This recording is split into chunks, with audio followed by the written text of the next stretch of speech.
Sosok polisi yang tegas ancam ratakan kampung narkoba, punya karir mentereng.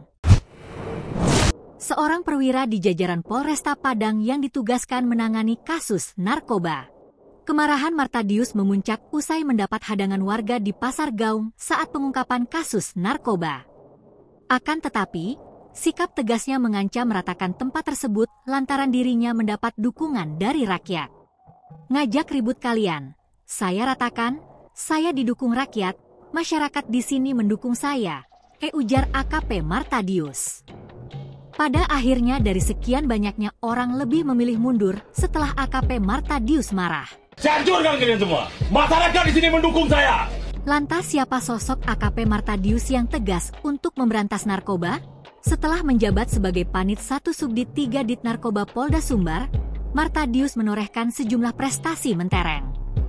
Seperti misalnya, AKP Martadius pernah menggagalkan peredaran ratusan kilogram narkoba jenis ganja dan sabu di Sumbar.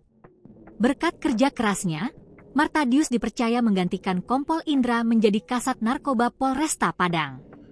Baru-baru ini dirinya bertolak ke Pasar Gaung yang terkenal masyarakat dengan sebutan Kampung Narkoba.